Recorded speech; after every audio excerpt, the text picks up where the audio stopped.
Amics del Nepal from class 1. I was interested in accounts and business, and I also did a 1-year internship in Amics del Nepal.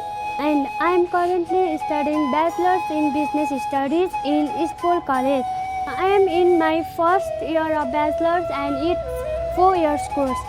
I am also doing an internship in an institute which has helped me understand better about what is a business. I want to secure good grades in my Bachelor's. Also, I want to keep growing at my current job and perform better in the coming days. Thank you.